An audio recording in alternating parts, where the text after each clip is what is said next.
लगातार आपको हम बसपा बीट की जो खबर है वो दिखाने का काम कर रहे हैं। इसके अलावा क्या माहौल रहता है इसको दिखाने का काम कर रहे हैं, क्योंकि आप देखते हैं लगातार बसपा को मीडिया कवरेज बिल्कुल भी नहीं दे रही है। क्योंकि अगर देखा जाए तो ये एक प्रकार से दलितों की एक बड़ी पार्टी है जो दलितों की रक्षा और दलितों के हित की बात करती है।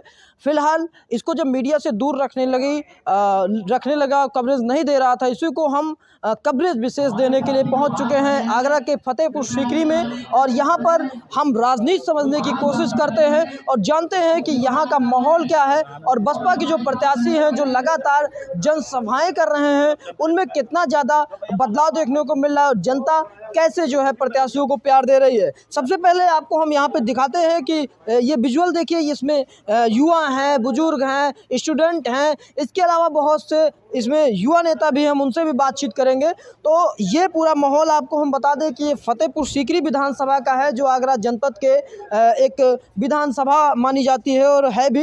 यहाँ हम सबसे पहले एक युवा हैं, इनसे बात करते हैं, उसके बाद चाचा से या अन्य लोगों से भी बात करते हैं। क्या नाम है आपका? हरीश कुमार सागर। अच्छा, ये बताइए कि यहाँ पर बसपा का माहौल क्या है?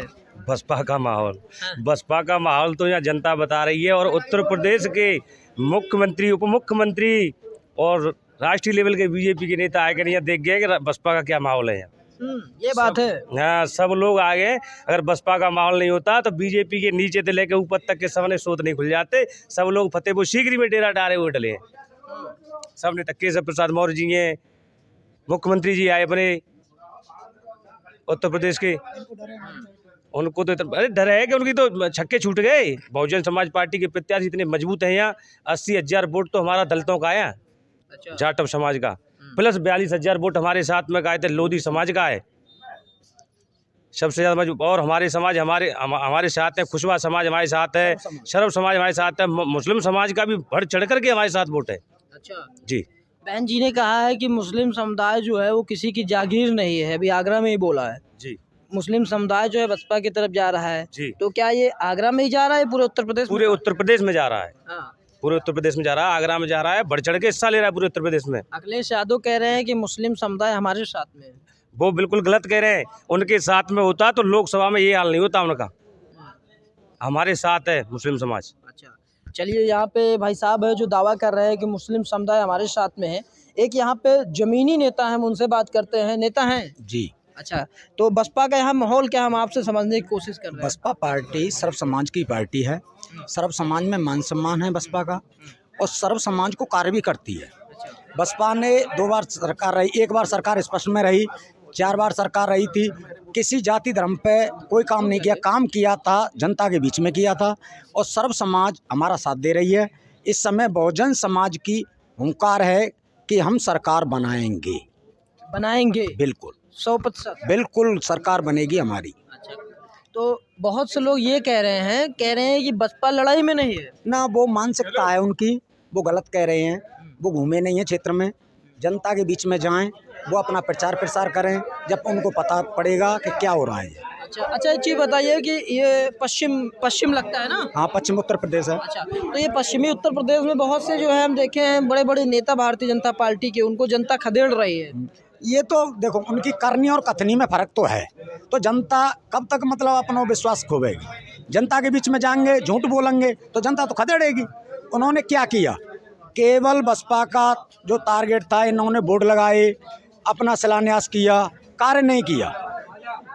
प्राइवेट सेक्टर में आरक्षण को ख़त्म कर रहे हैं। बताओ, इनकी नीति है, ये तो गलत नीति है बिल्कुल। प्राइवेट में राजनीति को क्यों नहीं ले रही?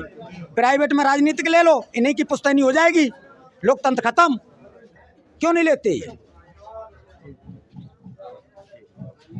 संविधान खतरे में है। बिल्कुल बिल्कुल। अच्छा, 100%। एक यहाँ पे भाई साहब हैं, हम इनसे बात करते हैं और जानते हैं इनसे भी वही सवाल करते हैं कि यहाँ का माहौल क्या है। माहौल इस समय बहुजन समाज पार्टी के पक्ष में है। डॉक्टर मुकेश राजपूत जी यहाँ से विधायक होने जा रहे हैं और बीएसपी का इस बार बहुत जोर शोर से यहाँ से तन मन से लोग सहयोग कर रहे हैं और इस बार 100% यहाँ से बहन जी की सरकार उत्तर प्रदेश से बनने जा रही है। अच्छा, यहाँ के विधायक बताते हैं मंत्री भी रहे हैं लेकिन काम नहीं करा पाए, जनता नाराज है, क्या ये बात सही है? सही है, बिल्कुल सही है। बिल्कुल सही है, कोई काम नहीं करा। कोई काम नहीं करा। और कानून व्यवस्था यहाँ की कैसी थी? कानून व्यवस्था बिल्कुल चरमरा गई है। मतलब किसी गरीब की सुनवाई नहीं हो रही है, कहीं किसी थाने तहसीलों में किसी को कोई सुनता नहीं है, और यहाँ ठेकेदारी का जो जिसकी लाठी उसकी भैंस। अच्छा चलिए हम बात करते हैं, जैसे आपने बताया दादा है बिल्कुल ज़मीनी, हमको लग रहा है एजेड है, काफ़ी ज़्यादा जो है चुनाव देखे हैं, बहुत सी सरकारें देखे हैं। दादा एक चीज़ बताइए, सुनवाई थाने में हो रही कि नहीं हो रही? ना आ रही, हाँ? ना आ रही, नहीं हो रही। नहीं आ रही। हाँ, ये बात है। चलिए ये देखिए बिल्कुल यहाँ पे पूरी तरीके से जो माहौल है वो बहुत ही तगड़ा है बसपा का। चाचा का माहौल है यहाँ का? बहुत बढ़िया माहौल है।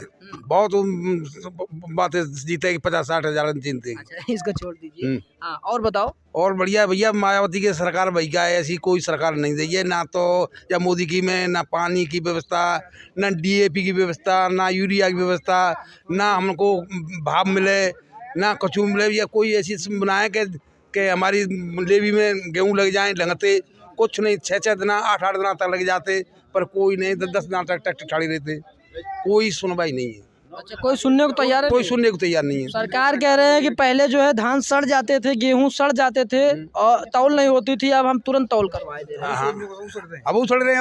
अब आप कौन से में रहे, अब कौन से कोई सुनवाई नहीं है। बीजेपी सरकार में हमने तो कोई लाभ लिया मिला नहीं है, हमने कोई नहीं लाभ मिला है। बीजेपी सरकार में कोई लाभ नहीं मिला है। मायावती की सरकार में तो खूब बढ़िया लाभ मिलो। टाइम टेबल थे तो साहब बेआबते अधिकारी खुलती साहब बढ़िया तरह से कानून बढ़िया चल रही आगे समय, और फ्री कनेक्शन में ट्यूबवेल के यहाँ में तो कोई काम ऐसा ना भयो कि बाकी जनता के तक हो सरकार है। ये देखिए दादा बिल्कुल बेबाक बोल रहे हैं, और ऐसे ही वक्ताओं की ज़रूरत है इस समाज को, क्योंकि जब तक अपने हक की आवाज़ नहीं उठाएंगे तब तक आपको मिलने वाला नहीं है। तो ये चीज़ें हैं। हम आपसे भी बात करते हैं अभी। हाँ दादा और ये बताइए, एक चीज़ और हम जानना चाह रहे हैं। यहाँ पे बताते हैं कि जो दलित समुदाय है वो बहुत ज़्यादा है, लेकिन चंद्रशेखर रावण की तरफ तो नहीं कट रहा है। ना ना ना ना ना, मायावती की तरफ, मायावती की बहन जी की तरफ, बहन जी की तरफ का सरकार बनेगी। कम से कम 3 से सीट कम नहीं लेगी। अच्छा, ये चीज़ है। हाँ, कोई नहीं जानता है चंद्रशेखर रावण, कोई नहीं जानता। हमारे क्षेत्र में कोई नाम ही नहीं है। मुकेश राजपूत जानते हैं। दलितों का जो हमारे यहाँ दलित है, पिछड़े हैं, जो अल्पसंख्यक है, उनकी मसीहा अगर है तो बहन कुमारी मायावती हैं। उनके अलावा कोई नेता नहीं है। विशेषकर SC वालों का तो बहन जी के अलावा कोई नेता नहीं है। अच्छा भैया चंद्रशेखर रावण को कौन जानता है? अच्छा रुकिए, अब हम चंद्रशेखर पे खुद सुनिए एक please I give it 5 minute बस। सुनिए बिल्कुल, सुनिए नहीं हम आपको पूरी स्टोरी पूरा पैकेज दे रहे हैं। आप काहे परेशान हैं? हम आपकी बात सुनेंगे ना, वो नई स्टोरी में करेंगे ना। तो हम एक नई स्टोरी जो है करने जा रहे हैं, और ये जो है चंद्रशेखर रावण के बारे में सब लोग बताएंगे कौन है। तो फिलहाल हम ये नई वीडियो तैयार कर रहे हैं पार्ट 2 में, तो आप उसको जरूर देखें। तो फिलहाल इस वीडियो में इतना ही। अब हम चंद्रशेखर रावण के बारे में बात करने वाले हैं, सेकंड वीडियो में जरूर देखिए। बहुत बहुत धन्यवाद।